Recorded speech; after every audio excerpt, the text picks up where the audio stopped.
నమస్తే హిందూ ధర్మచక్రం ఛానల్కి స్వాగతం. నా పేరు శ్రీకాంత్ శర్మ. తర్పణాలు వదలడం అనేటువంటిది చాలామంది ఆచరిస్తూ ఉంటారు. పితృతర్పణము అనేటువంటిది నిత్య విధి. నిత్యము పితృతర్పణాలు వదలాలి. నిత్యము ఆచరించేటువంటి వారు అమావాస్య రోజున పితృతర్పణాలు ఆచరిస్తూ ఉంటారు. ఎందుకంటే అమావాస్య పితృతిథి గనక. ఇక మహాలయంలో అయితే గనక భాద్రపద బహుళ ప్రతిపది నుంచి అమావాస్య వరకు నిత్యము పితృతర్పణాలు ఆచరిస్తూ ఉంటారు. పితృతర్పణాలు ఎవరికి వదులుతాము? మనము తర్పణాలు అనేటువంటివి ఎవరికి వదులుతాము? మరణించినటువంటి మన బాంధవ్యంలో ఉన్నటువంటి వారికి తర్పణాలు వదులుతాము. తర్పణాలు వదలడానికి అధికారులు ఎవరు? తండ్రి మరణించినటువంటి కుమారుడు మాత్రమే అధికారులు. తండ్రి జీవించి ఉండగా కుమారుడు అధికారి కాడు. ఇప్పుడు చాలామందికి ఒక సందేహము ఉంటుంది, ఎవరెవరికి తర్పణాలు వదలాలి, ఎవరెవరికి తర్పణాలు వదలకూడదు అని. పాపము అలా తెలియక, చెప్పేవారు లేక, ఎవరిని అడగాలో తెలియక చాలా పొరపాట్లు చేస్తూ ఉంటారు. తర్పణాలలో చేసేటువంటి పొరపాట్లు ఏమిటి అనేటువంటి విషయము ఈ వీడియోలో తెలుసుకుందాం. ఎవరు రారు అనేటువంటి విషయాలను మనం ఈ వీడియోలో తెలుసుకుందాం. ముందుగా ముఖ్యంగా వచ్చేటువంటి వారు ఎవరెవరంటే 4 వర్గాలు ఉంటాయి. పితృవర్గము, మాతృవర్గము, మాతామహవర్గము, మాతామహి వర్గము.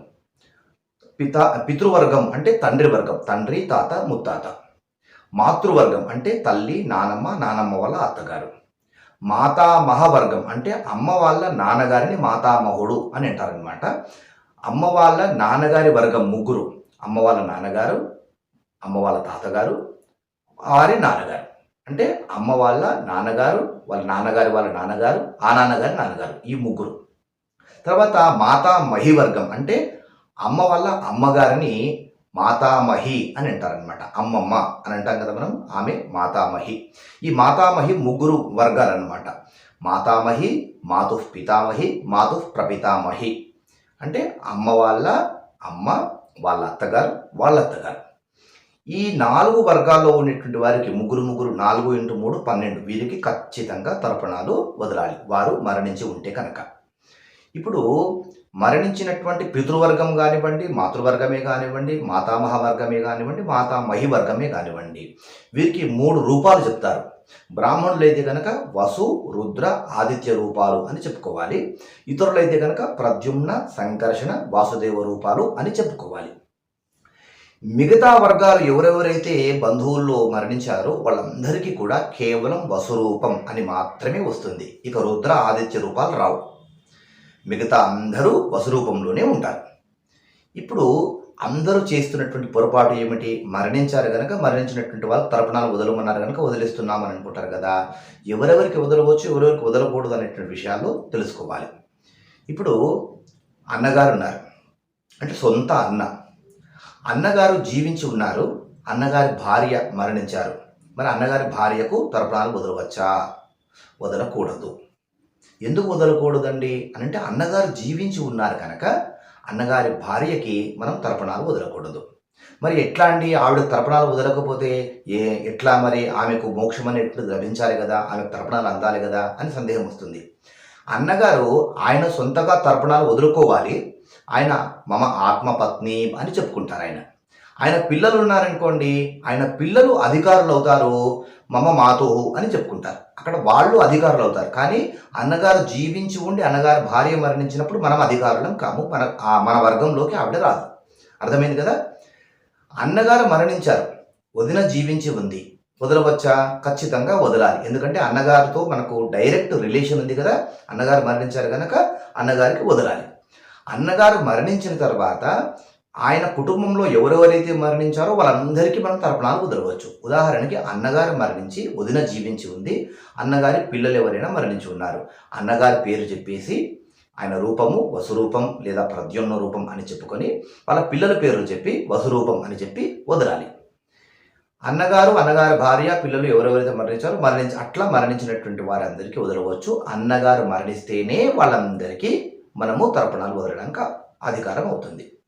ఇప్పుడు మేనత్త ఉంది, మేనత్త జీవించి ఉంది, మేనత్త భర్త మరణించాడు, ఆయనకు వదలవచ్చా తర్పణము? వదలకూడదు. ఎందుకంటే మేనత్త జీవించి ఉంది కనుక. మేనమామ జీవించి ఉన్నాడు, మేనమామ భార్య లేదా మేనమామ పిల్లలు ఎవరైనా మరణించారు, వారికి వదలవచ్చా?